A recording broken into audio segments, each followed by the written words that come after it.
It's your boy Concert Viz 34 back at home. What up, what up? It's your boy Concert Viz 34. Yep, so your boy Concert Viz 34 coming. Soulshine, because the In Memory of Elizabeth Reed Hurricane benefit doesn't have the same ring. The DMB post show stream starts now.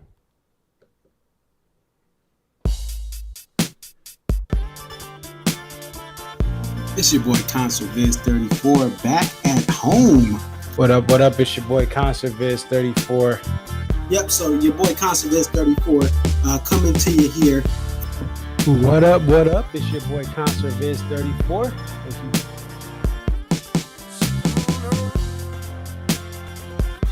Aria. Okay, so this is Aria, and just tell us a little bit about yourself and about your love for the Dave Matthews Band. I've been a fan of the band since April 28, 1998, and if you recognize the date, that's when Before These Crowded Streets was released. Alpine is definitely a better venue than Summerfest, but we'll take it. I think I've been going to shows for about 20-something years. I always tell people, like, compare DMB to now to when I first started. And I got started, in my opinion, I feel like I got started late. Like, I was at the very end of the band's prime. I feel like that 03 to 06 was like the end of the prime. 07, 08 was like, you know, we're at the very end. And then when Roy passed. But Dave really, this is the thing. Dave has put, Rashawn has been assigned the quarterback of this team. He is the coach, the play caller. He designs the jams. Dave just shows up and plays whatever he's going to play. NYC, what up?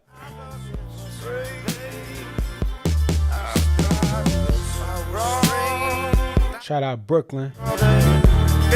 Shout out the Bronx. Shout out Queens and Staten Island. Shout out Manhattan. Money earning, mouth burning, what up? White Plains, what up? Massapequa, what up?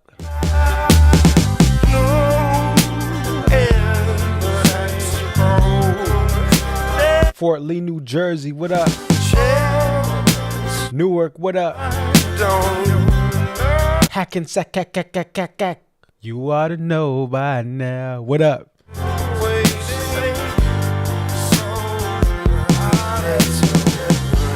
Jersey City, what up? Stamford, Connecticut, what up? Bridgeport, Connecticut, stand up. The pizza capital of the world, New Haven, what up? Norwalk, what up? Wilton, what up? Shout out to CT's finest Goose.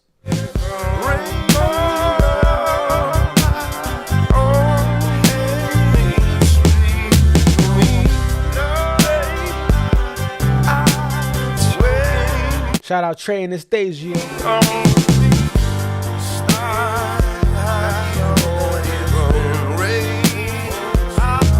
If you didn't take the day off for Monday and went to Soulshine, what up? I didn't take the day off.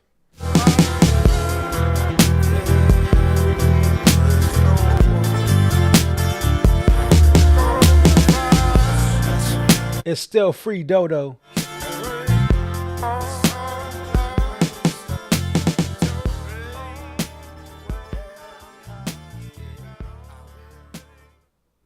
What up, what up? It's your boy Conservative 34. My bad about the intro. The mic was off. It's 3 a.m. I must be lonely. Just kidding. I'm married.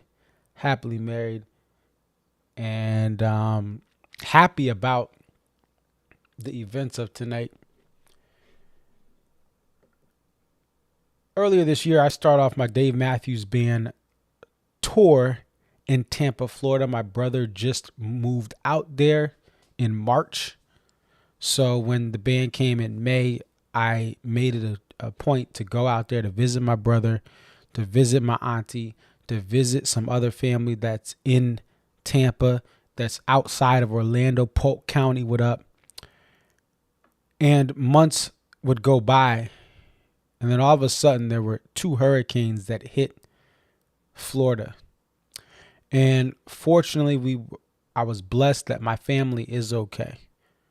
Any damages or any things, they weren't that severe, but many of the streets, a couple streets over, a couple miles away, they were flooded, they were damaged, they had to be they were unfit for people to stay in because of all the mold and other unhealthy things that happens when floodwaters rise. And you might have thought that would probably be the headline of hurricane season this year. 2 storms hitting the West and Big Bend portions of Florida, and really Western Florida got both of them, even the one that hit the Big Bend. But really, what was even more severe and what was completely shocking is that Asheville, North Carolina, the Western North Carolina, the mountains of Western North Carolina and the towns that make up a very charming portion of our country, the floodwaters went 12 feet above their normal levels in some cases. And so we have this fundraiser for Florida and North Carolina for sure. But when it comes to Western North Carolina, even portions across the border in Eastern Tennessee, that just never thought they would have to prepare for hurricane flooding. Nonetheless, we are here, and I'm going to go and give my thoughts on the whole entire show. This is the 70th post-show stream I've done this year, if my count was right. And for everyone that's been at home and not on the road, there's a government mule poster right behind you. I have an Allman Brothers Band shirt on, so as much as Dave Matthews Band is the focus of my channel, I absolutely love all things Warren Haynes, Derek Trucks, R.I.P. to Greg Allman, R.I.P. to Butch Trucks, and long live R.I.P. to Dwayne Allman, but long live the Allman Brothers and specifically Warren Haynes. When the pandemic hit and everything was shut down, South Farms in Connecticut had concerts that went on.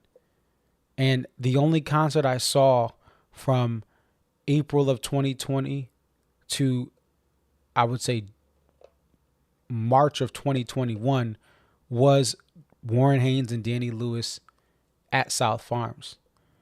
And that was a special concert just because I could go see a concert. It's what I do with the extra money I make, and after I pay all my bills and put the budget in place and everything's budgeted out, I go to concerts. I don't go to Paris.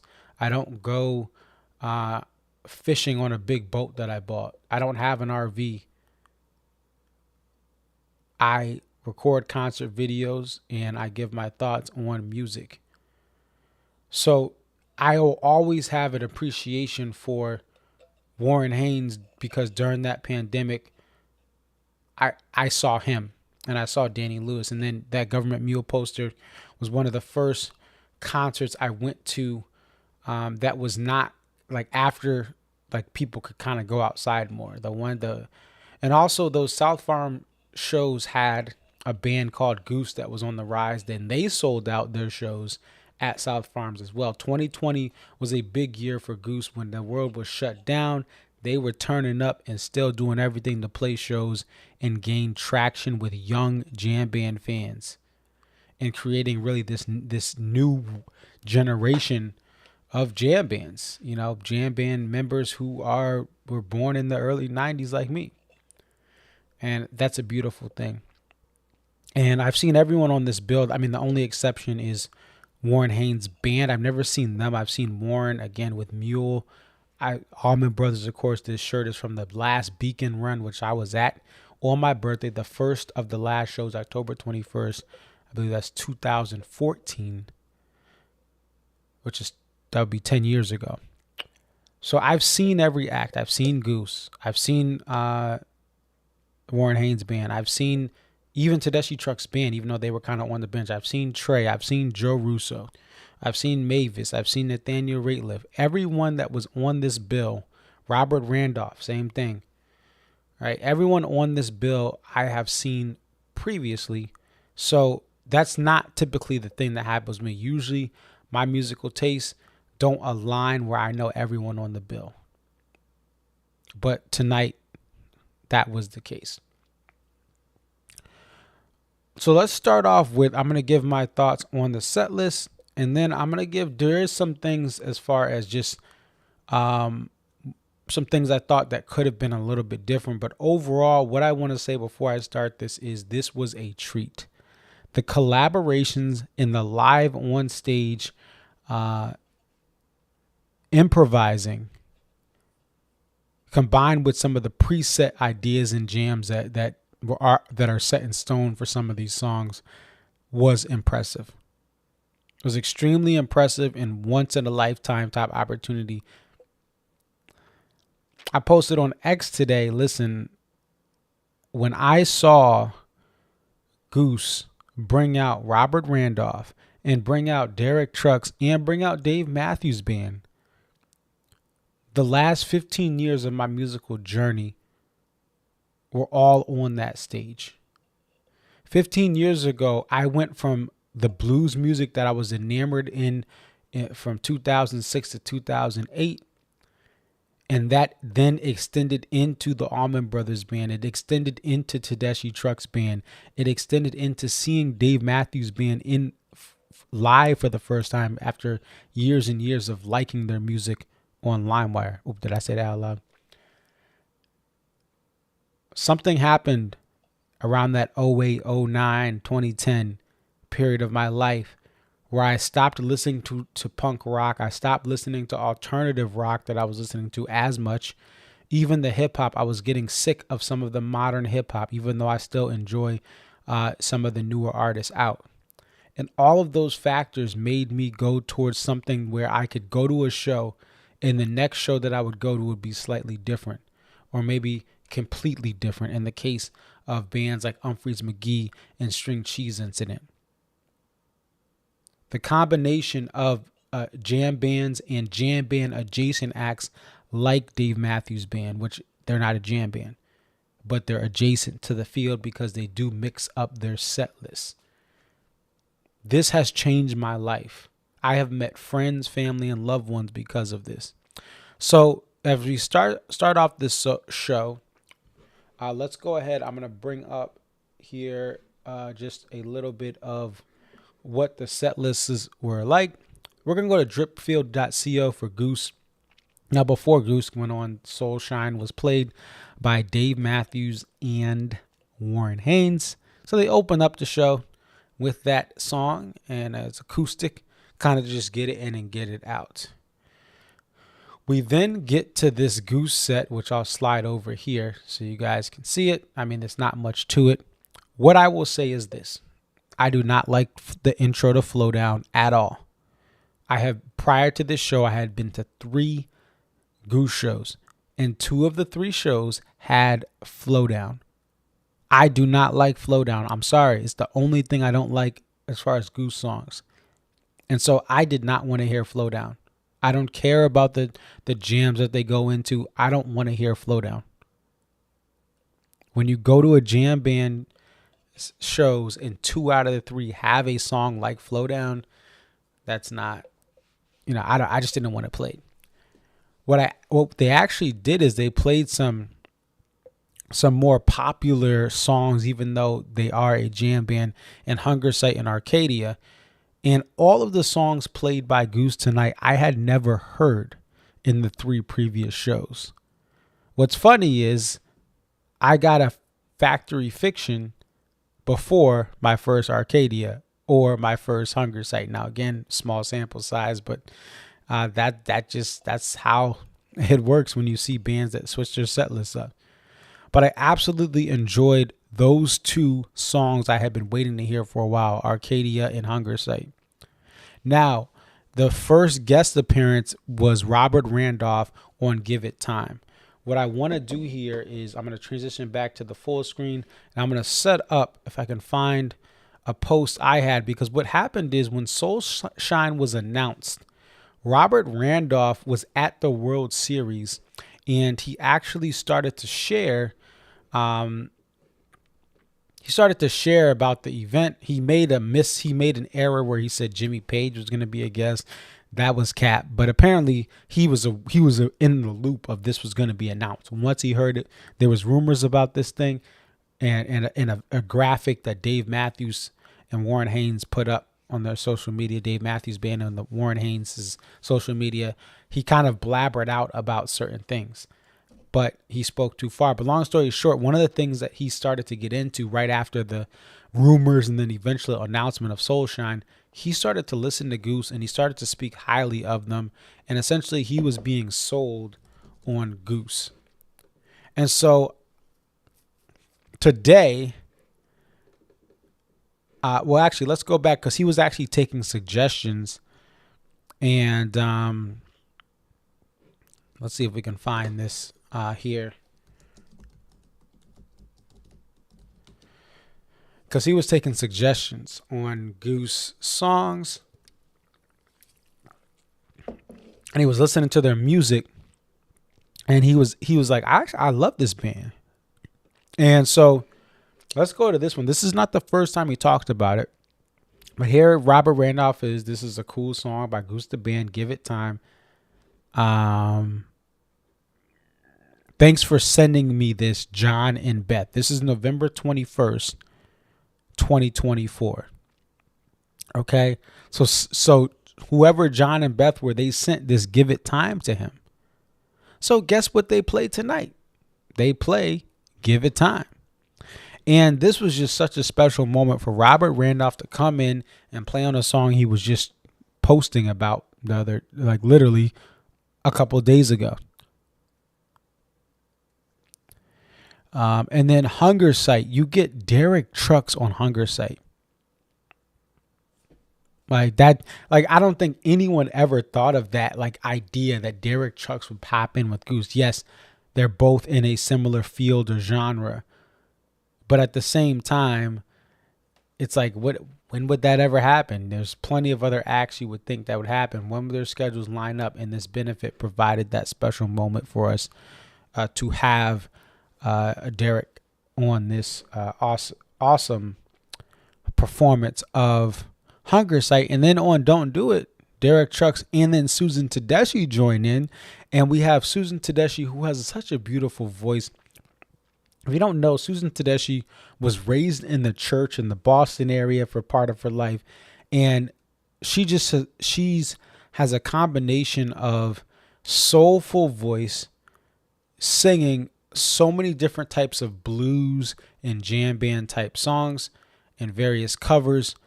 And so she also, by the way, can play guitar pretty good. And she is married to Derek Trucks. And together they form they have people around, they have a band behind them for the Tedeschi Trucks band. And so she sings Don't Do It. Derek is on there. I thought that was phenomenal. And then this is the moment that a lot of fans had been waiting for, Dave Matthews on The Way It Is. Why? Because what's been happening in the last year or so is Dave Matthews Band fans have been flocking over to Goose. When I went to my first show at Goose Show in 2021, there were some Dave Matthews Band fans, but not many that were already picking up on Goose, especially here in the Connecticut, New England area, Connecticut, Massachusetts, Vermont. They were picking up on Goose because Goose was playing shows in the Northeast, and they're from Connecticut. And so shout out to my boy Nick, Nick B, who's from Connecticut, does all sorts of live performances and open mics in the state of Vermont. He was at my first show. I'd known him from the Gorge, and he's given me play-by-play on every single Goose song at my first ever Goose show. And that was 2022, I believe. Correction. That was my first Goose show, I believe. One of those years. Who cares? It was at Westville. I don't know. And I went to Westville this year too. But long story short, you've over the last year, you've had more and more and more fans come from DMB to this. And why are they flocking over?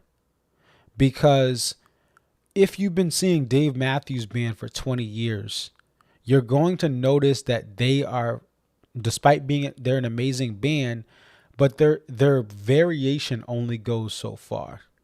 At this point, the Crush jams are pretty much preset. There's a little bit of improv here and there with different parts being slightly different, but the song Crush is the exact same, and it can go for nearly 20 minutes. And so when those fans who are saying, I love this band, I love the creativity they had, but some things are getting stale, from my extreme diehard fandom wanting more variation, they are getting fed with Goose, which is really, a groove jam band. And they do have that variation that fans have been thirsting for in the DMB community.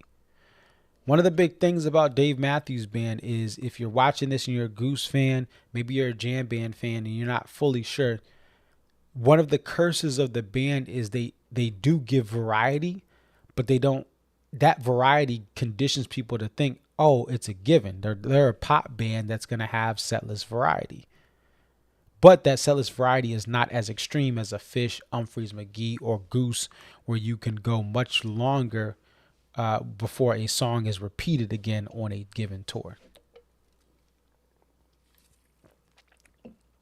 So all that culminates with Dave Matthews coming in for The Way It Is, which they've been covering here. And we can actually look at just to see how many times it's been played. So 38 times it's been played. And then shows since debut has been 469 shows since its debut. Played about 8.8, just over 8% of shows at 8.1%. So it's not as common, but I've noticed it more recently. Maybe it was just one play. But there you go. Dave Matthews hops in and sings. And then the moment of the night is Dave does the little Goose type thing at the end of playing with them on this set. So that is the Goose set right there. Let's go ahead and get over to the DMB main DMB Almanac main page, and then we can zoom in a little bit to kind of go through after that. So after Soulshine, you have Goose. Goose leaves, and you could tell the band was pumped up. You have Dave Matthews and Susan Tedeschi, Angel from Montgomery. I had a feeling, and it's not like I'm a wizard or Nostradamus. I mean, I thought when I saw Dave and Susan, I was like, oh, Angel from Montgomery. This is a song that Susan Tedeschi performs at, almost at Allman Brothers shows. She performs this cover at Tedeschi Truck Band shows, and Dave Matthews, early in his DMB career, did it much more frequently. Nowadays, maybe not something that's frequent. So let's even go to that just to see. But I don't think it's really been played, and really when it's been played, typically it's at some benefit show. So if we look at this right here, it was played in 2023. This is a private show in Falmouth, Mass. And it was played, and that really doesn't count because it wasn't like an official show. In 2020, this was played, I think, the Live from Home. Let's go ahead and pull that up. Oh, it's played in Mexico. So it's played in Mexico. Dave Matthews and Tim Reynolds, if you're not familiar. Dave Matthews and the electric guitarist on stage with him plays acoustic as well. Tim Reynolds. For years, for decades, they've been having special tours where they do an acoustic duo type thing, even before Tim Reynolds joined the full band full time. And you see some other performances. This is a Dave and Tim as well. Oh no, a Dave solo. So it's not played that much anymore, but if we go back to the early years of this band, look at all those plays right there. Each of these is a play. We can go to the main page.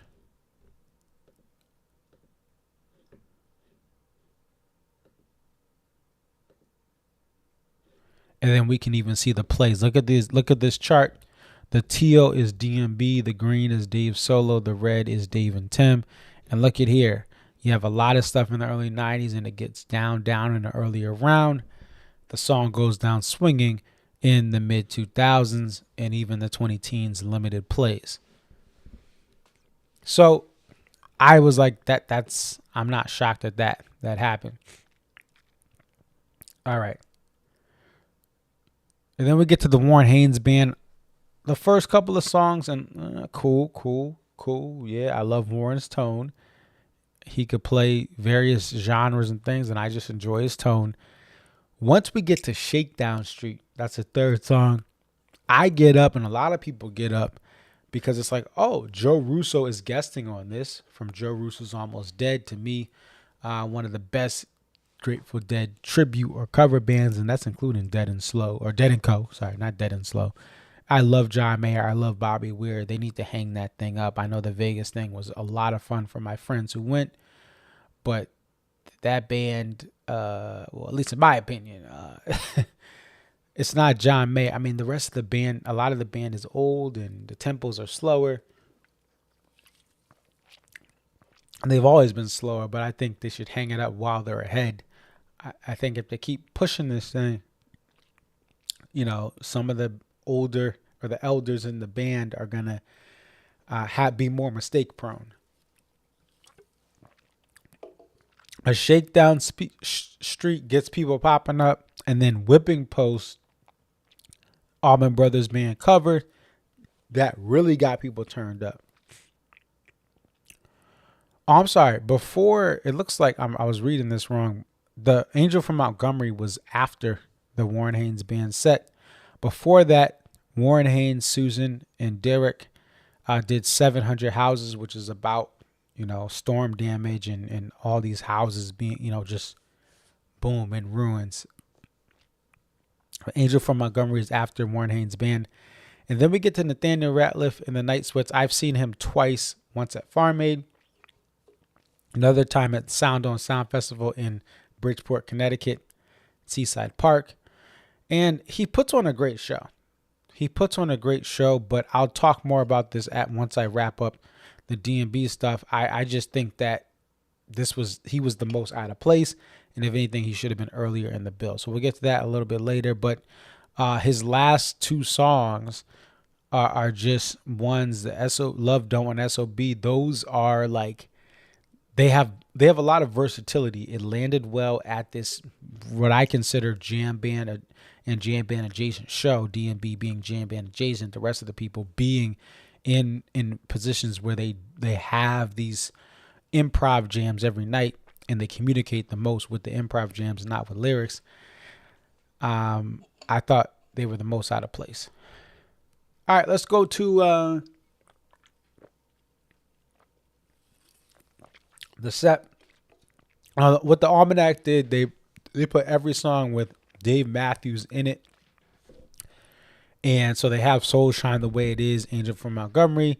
So the set that DMB does, the first song really is Carolina on My Mind.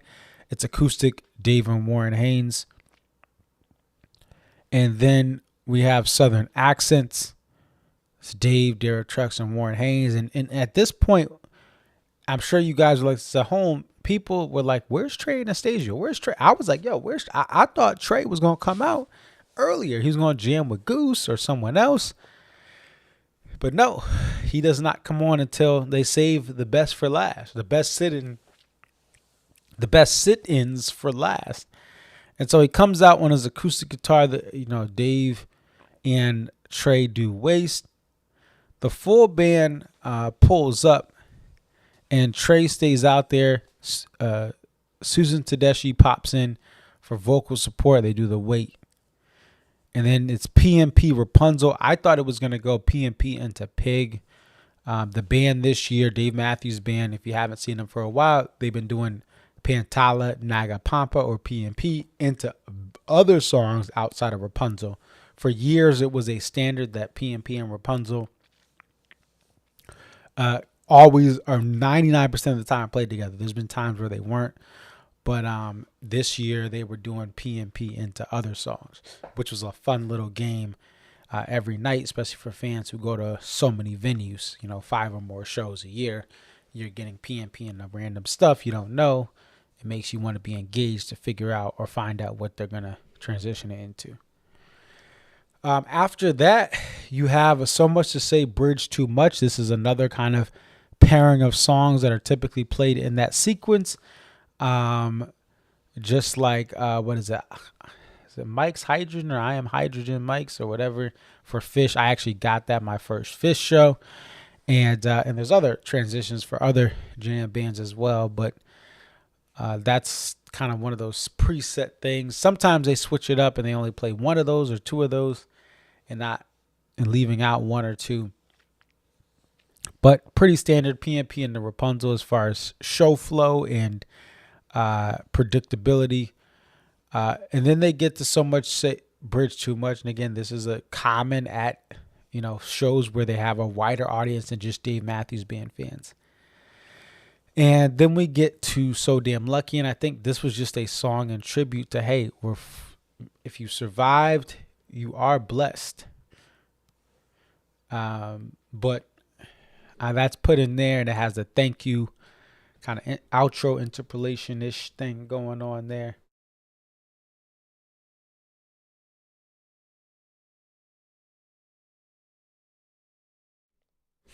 And so really this weekend was about the guests. Jimmy Thing had great guests, and Jimmy Thing, the jam, having Trombone Shorty and Jaffe come in and play, right?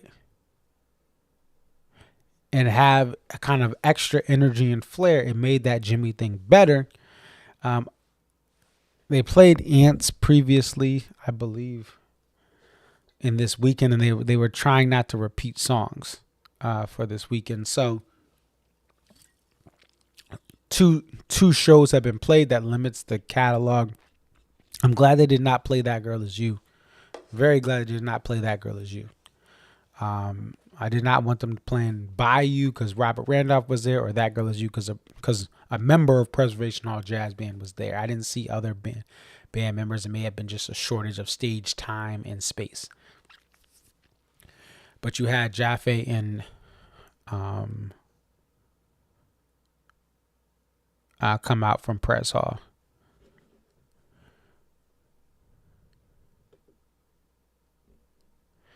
And so we get to Jimmy Thing, and then we get to Brick House, which I don't think they need to keep doing that Brick House thing, but Rashawn has fun with it, and I think it's a fun thing the band personally does for themselves. But I don't need no Brick House. I don't really need Brick House. I'm sorry, but it is what it is. Now here is the highlight of the set to me: Lion Our Graves with Trey Anastasio. And Trey once was in rehab in the state of New York. Couldn't leave the state of New York, but Dave Matthews and Dave Matthews Band, we'll say, was in Saratoga Springs, not too far from where Trey was. Trey pulls up, plays this phenomenal, stellar Lion Our Grave solo, and it just blew everyone, melted their faces. And so we get a moment like that tonight, and to experience what I experienced, to me, that was probably the top highlight, if not top two, to be able to hear Derek Trucks. Derek Trucks previously had played on it. But to hear Trey, who also had previously played on it in a different era, it just was phenomenal.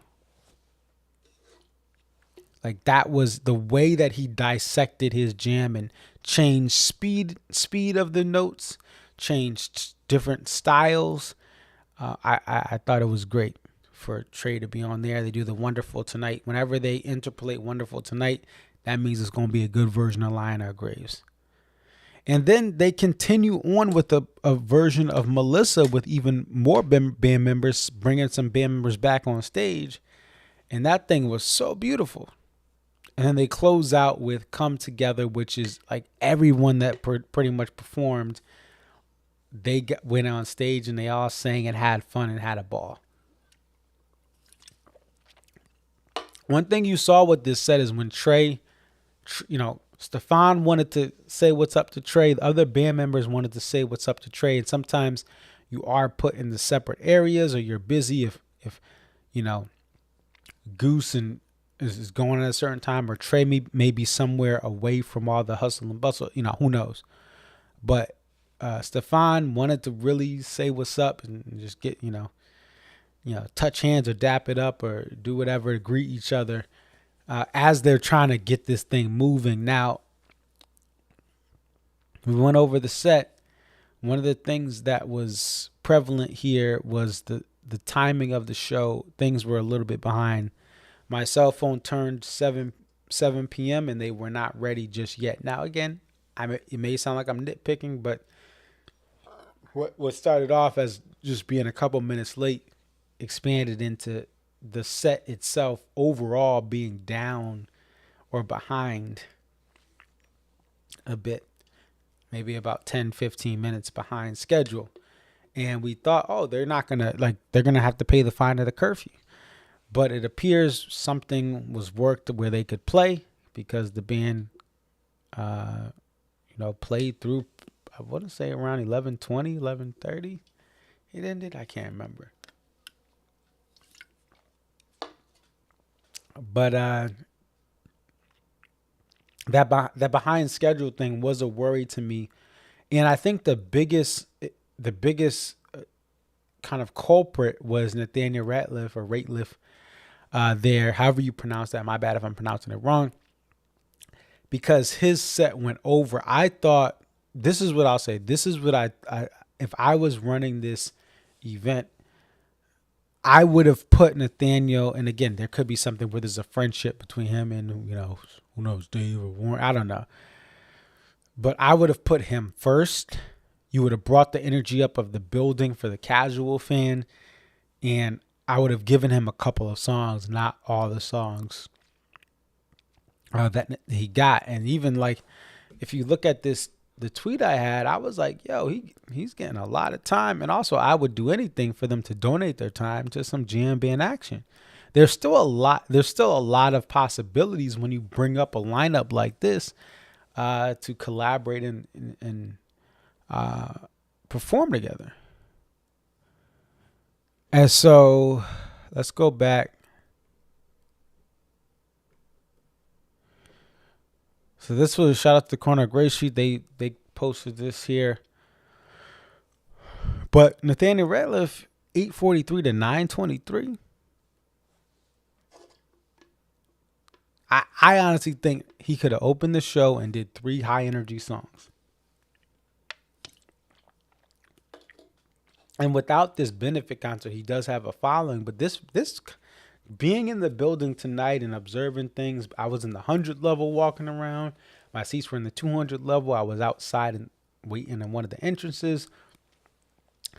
And, most of the people were jam band fans. And Nathaniel Rateliff is not necessarily in that ilk. In my opinion, he can do some great things on stage, but he's not a jam band. But you want to do things for the people who came to see jam bands. I thought that time, that 8:45 to 9:23, that could have been put towards something else, a collaborative or some whatever. And I thought Nathaniel Rateliff took away from that. So I would put Nathaniel Rateliff first, limit him to 3 songs max, and then you can look at the other acts and then decide where to put them. I thought Goose should have been further down the line as far as closer to the headliner. And that's because you had a pretty good Goose presence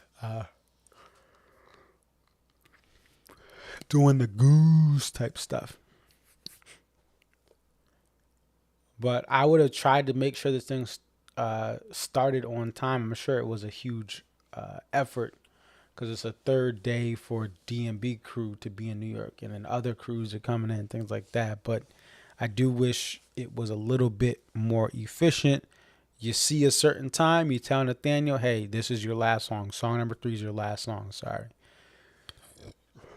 I did not see that. But again, it all worked out because there was no curfew. But I was concerned about that. What else? This is just a show where, again, the trade-off is you're going to get a legendary guest. And I think anyone who, from the DMB side of this, if you went to night 1, night 2, or night 3, maybe you're kicking yourself for Soulshine, but ultimately everyone kind of got, the streets got fed.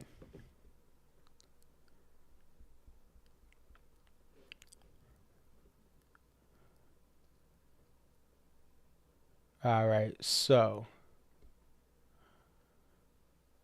we're back over here. But yeah, I mean, this weekend, every night had some special guest sit-in. And so if you went Friday, you got Dreaming Tree plus some great stuff that Warren sat on in down by the River Cortez. Night 2, your gem was really the last stop with Bella, 41 with Bella. These have not happened in long periods of time. So you got that there as far as Bella guesting, especially for fans who flew across the country. You probably didn't have Bella at your local venue, at least in the last 10 to 15 years. Before that, maybe, but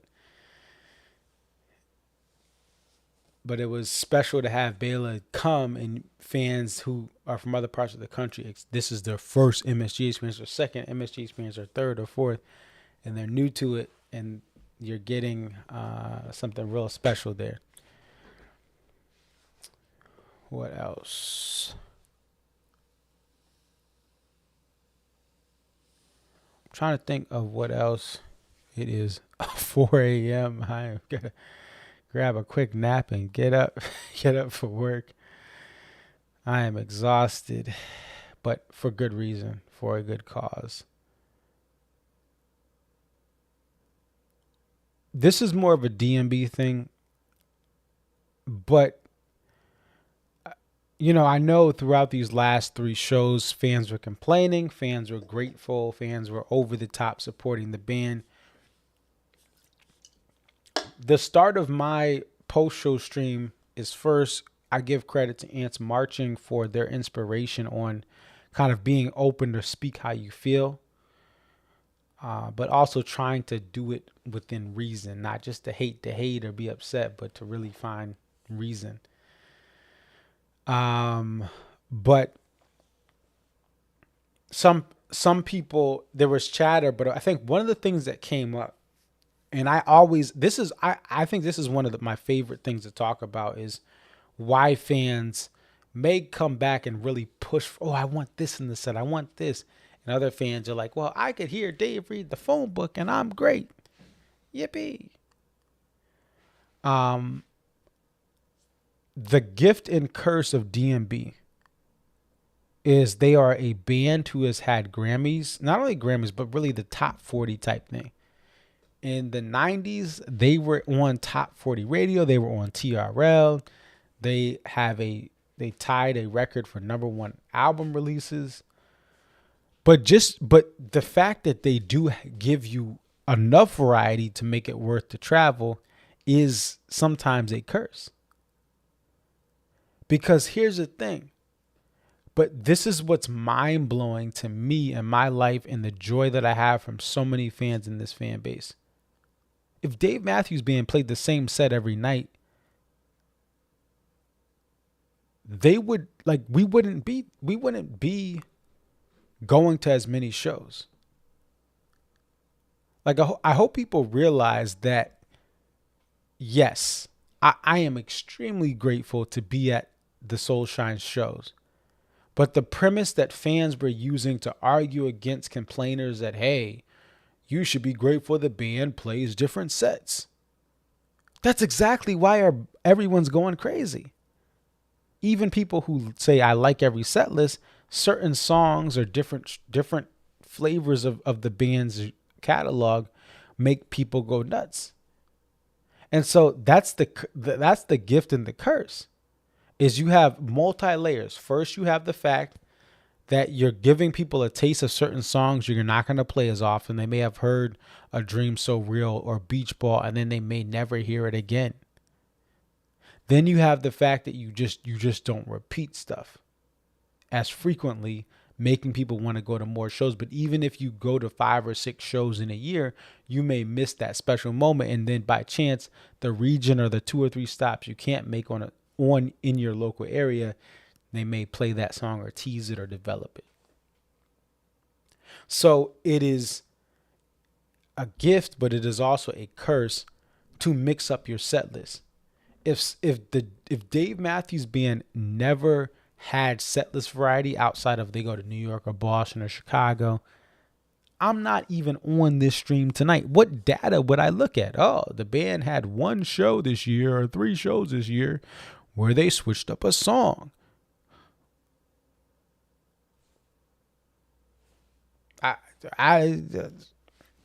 That's not good. That's not good content.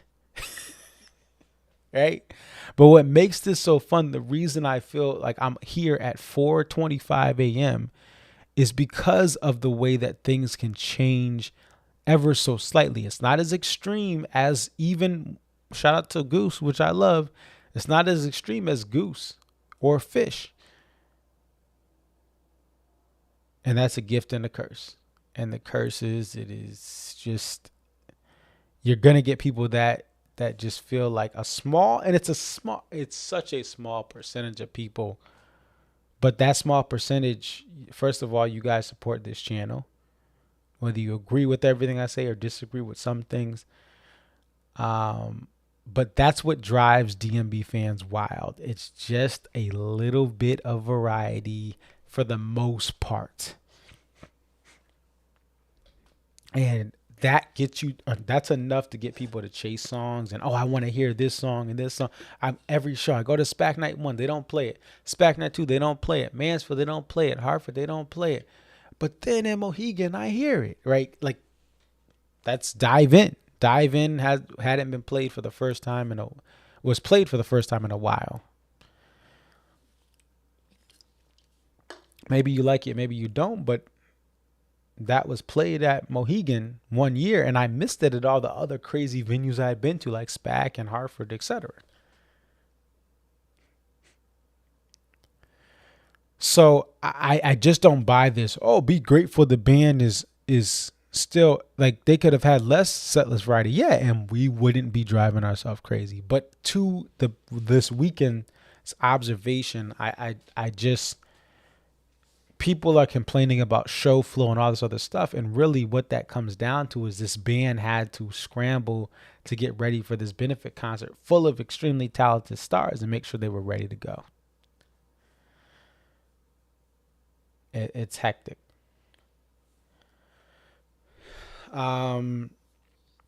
So I always love opinions. If you like everything the band does, or if you dislike certain things, or to different levels, as long as you're not cussing them out or any weird stuff. But it's always an interesting dynamic, and this is what drives me being on here, is the various discussions you'll see in the DMA community. I thought the sound was good. It was better than not Mansfield, Mohegan. I think they made some adjustments. But what else? Oh, the poster. Let's get up the poster. You guys may have already seen this in another episode earlier this weekend. I did post this poster as well. Todd Slater's the artist. And this is a great poster, great colors. You got the sun rising up. And so it's a really, really cool thing there.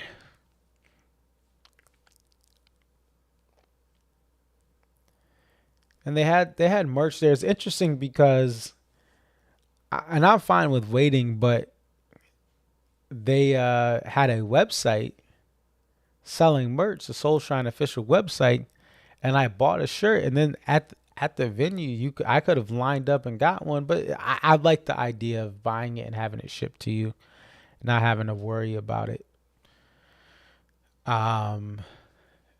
At the show, like carrying around that shirt or poster, sometimes that can be a lot. First world problems, I know, but it was easier to just ship it to my front door. And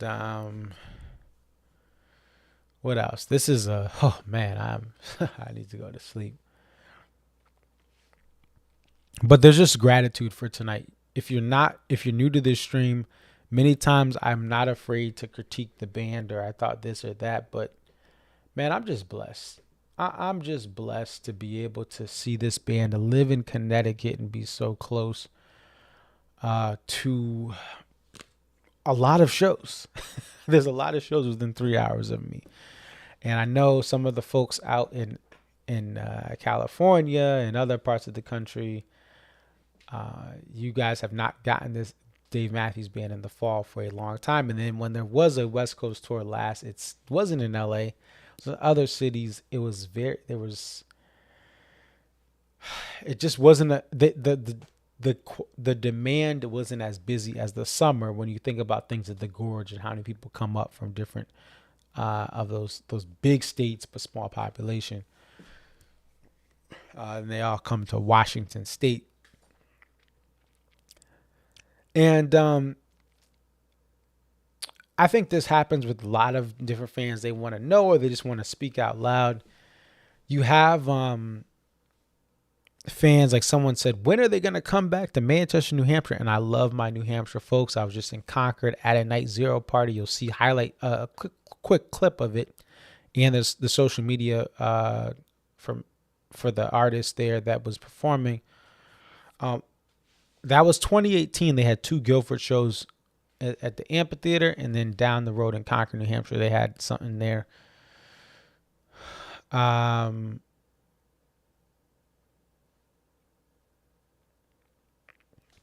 lost my train of thought completely. But oh yeah, tour dates and all that stuff. Like, the reality is, and I think it's for the best, even if it wasn't in the Northeast by me, Mohegan being 45 minutes away, New York City being about 2.5, 3, it can easily be more than that, but it's about my distance from New York. And so we're blessed to have a lot of shows especially now. They're not doing Boston, they're not doing Northern New Hampshire, Central New Hampshire. It's just, not New England, not Northern New England or Central New England. Like, they're just kind of going to Mohegan to get a couple Midwest dates, and it is what it is at this point. And I know the person from Concord or New Hampshire was like, I really want them at Concord, but like, logistically, they're trying to do it as easy as possible, get venues as close as possible, especially for the fall tour after having a full summer tour or doing other things like being overseas. They were in Europe. But the summer is when most markets are going to get it. The winter time is a whole different thing. The winter time is like, it's just a different element. You need extra support. And even think about this, Indianapolis, Indiana, the metro, it has Deer Creek. But the arena that they have, the field house out there, people aren't driving to Indianapolis in the winter. So you get New York City where people will flock there. There's so much other things along with the DMB trip to get people to stay. stay for a while. So what was I talking about? But yeah, let's do that hockey. Let's do that hockey thing. Oh, we're talking about markets, I think. Yeah, we're talking about concert markets. But just the reality is, hey, if DMB is a big part of your life and you want to save money, move to Connecticut. I'm serious. Like, that's just the way this band's gonna operate. They're gonna have maybe some reduction in the overall summer tour. The band's not getting younger, and they still sound amazing. But this is the reality with bands as they get older, and it's more efficient. It's working smart, not hard. By having this, like, Mohegan is not far away from MSG, so it's very easy for the crew. And the band is in their corridor. The band is in that like northeastern corridor for the entire thing.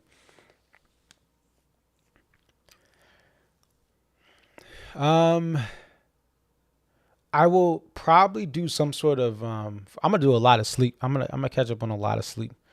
There's no more shows. And Dave Matthews Band, please don't do any more shows, because you're hurting my wallet here. And I keep buying. I was like, oh, I can't make MSU Night 2. I have a wedding, and boom, Soulshine's announced MSU Night 3 and Insta request on the warehouse. But this band has had such a great run this year. And it started off Dave and Tim in Mexico, and then they had a couple of one-offs in Vegas, I believe, as well as actually I can look at this. We can look at the year. We have the almanac. It's okay, honey. We have the almanac. You had what, AFA? Oh, Dolby Park in Vegas. So you have just some random stuff. Dave sitting in Seattle and Dinosaur Jr. Dave solo at the birthday party. I think, is that the... Oh, just one. Oh, Robert Kraft's new wife, Dana Bloomberg. Robert's first wife passed away, sadly. Now he got a new wife. And so they had Mexico first, as far as the first public facing events. Then you had Vegas, Tempe. Then they go to Europe. A month after their Tempe show, they go to Europe. They play the most songs ever in a European tour. And they passed it like about halfway through the tour. It's a number of unique songs that are played in a European tour. Like, it was the most. I then was at that first Tampa show, and we see the new lighting rig for the summer, and the band progressed on, having a lot of Florida shows, not having any sort of California shows, which people were, they're always going to be mad about that. And then we got into the year. We have the tornado, and we'll do a wrap up for all this, but there's a tornado at Alpine Night 2, gets pushed back. And what else? We got some special shows at Jones Beach and Homedale that had some star power. Then we get to the Midwest, so was it Robert Randolph? Hopped in on 710. So, we'll do a wrap-up show. The band made the Rock and Roll Hall of Fame, and we'll go over that. I'll save that because the sun's about to come up.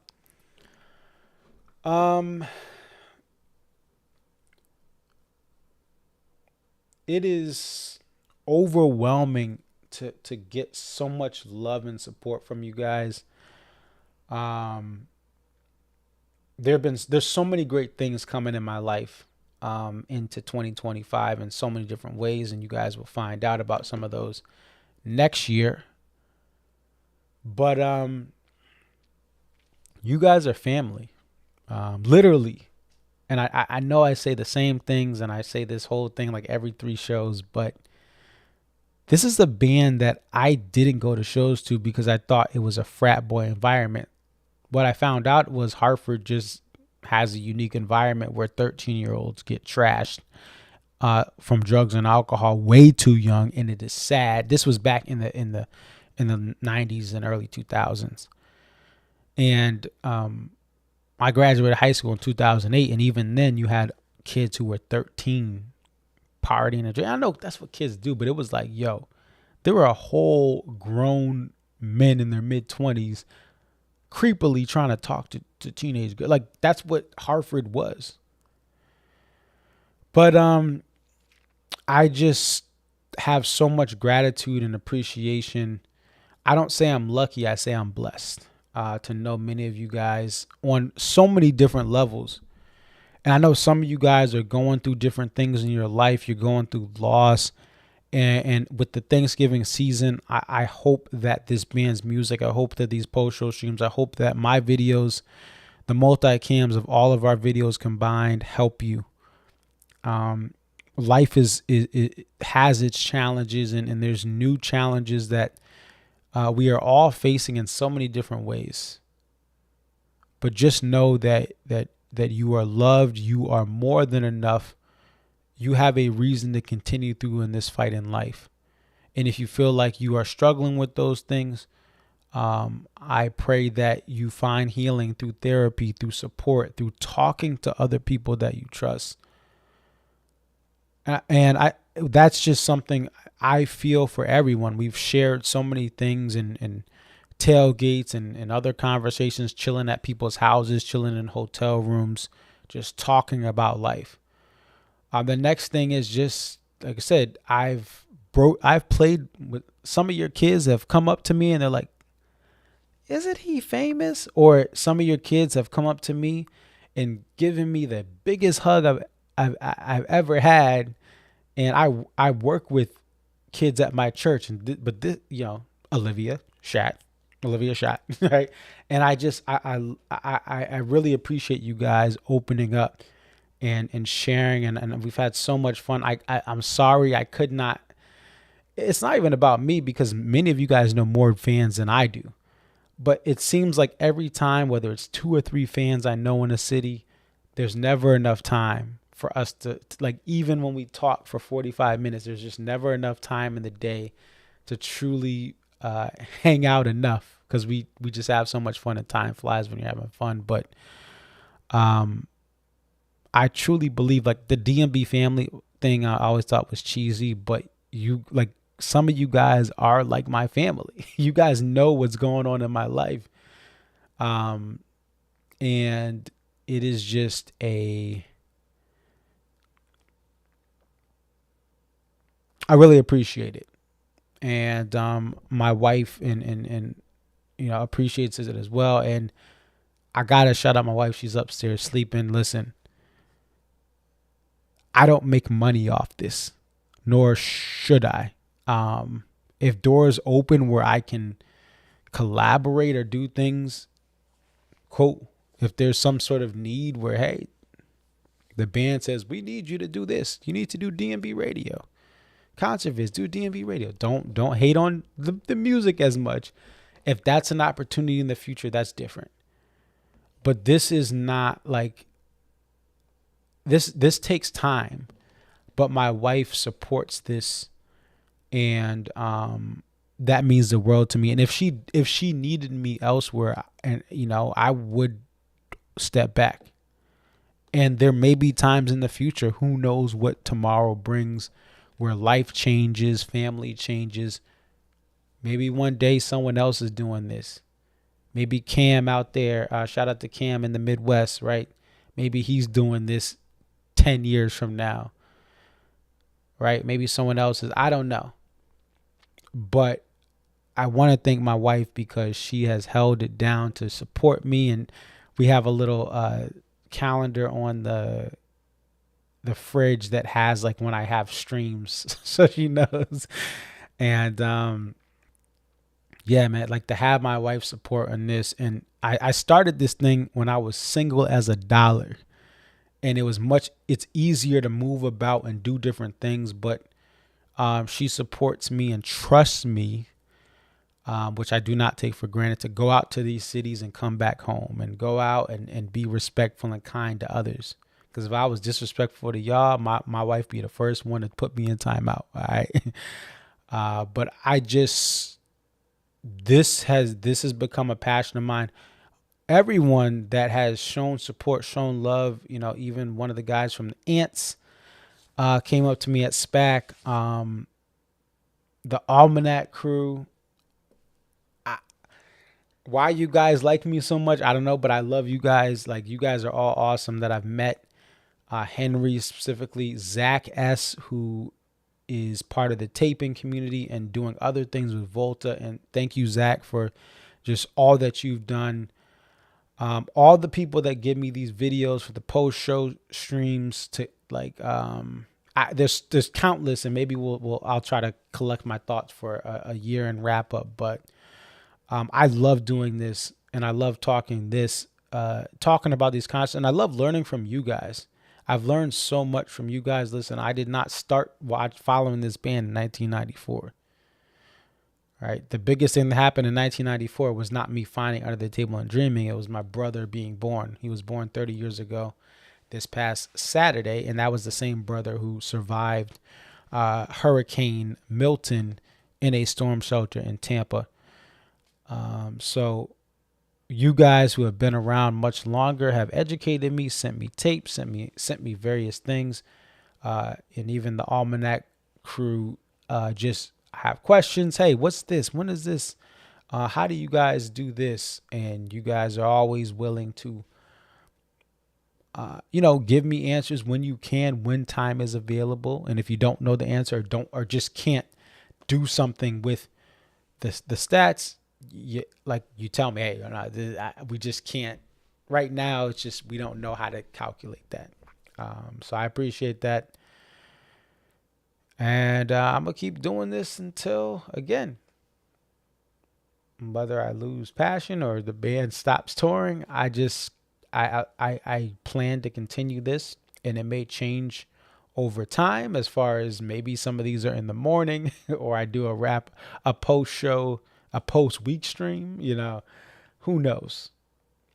But I do have goals in my personal job. I do have goals in my personal life. And so some of those things may take precedent at times. But for now and for this year, I feel proud to have come on here. Hey, pull up. I pull up, right? The show's over. It could be 3 hours after. It could be an hour after. I want to have these conversations. Anyway, if you've made it this far, this is almost as long as the benefit concert. But thank you. And there are some DMB fans that are really, they were at the show tonight, or maybe they saw the stream. I saw comments, and they're warming up to Goose. So we're going to close out this stream with, I would say it's still my favorite Goose song. It is like the Stone is for DMB. This is my favorite Goose song, although there's other songs that have jams that seem to be much more elaborate, that maybe perhaps you could argue live this is better. I don't know. Long story short, this is just this is the first Goose song that not only resonated with me, but I was like, yo, I really, really like this. And it's Into the Mist. So we're going to close out with the Into the Mist video visualizer. I created the video portions. The music is Goose's studio version of Into the Mist. But it was a foggy morning one day. I decided to shoot some video and put it together to create a story, or like a travel thing, or whatever you want to call it. It's your boy Concert 34. I gotta get some sleep. But thank you guys for all the support. It has been fun. Thank you to the band. Oh, the band. And maybe that's what I'll do with the wrap up. But listen, guys, the band, they know about me, right? Not to be like, oh yeah, they know about, but like, when they had the thank you to the communities, it was Concert Viz 34 amongst with many of my great peers. And as I've said, like, you know, between Rab and, you know, Buddy, like Dave's, especially Buddy, like watching my video, like I appreciate that hearing back from them about, hey, we love your content, love, like, you know, Buddy, I learned how to play these songs with the band by watching some of the videos you had and some of the things that you shared on your channel about songs. Like, that's what else is there to say? What else? What more could anyone say other than, hey, man, your music helped me in the actual band? So it's just, again, those things I'll always be grateful for that. And anyway, Into the Mist. Let's get out of here. Bye.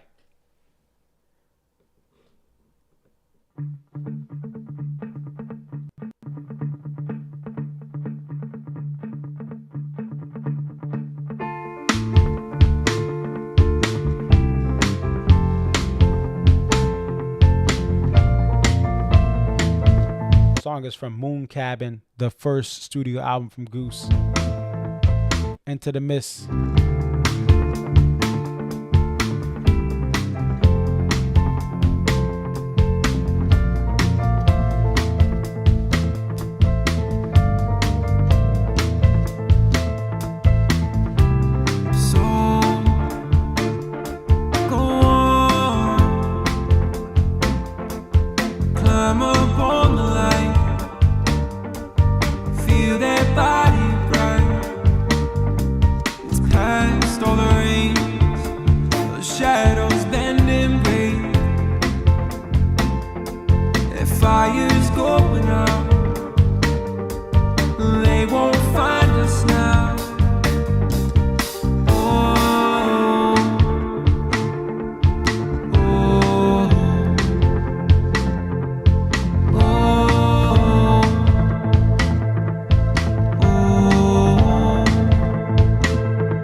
Upon the tide, the gates we stormed tonight.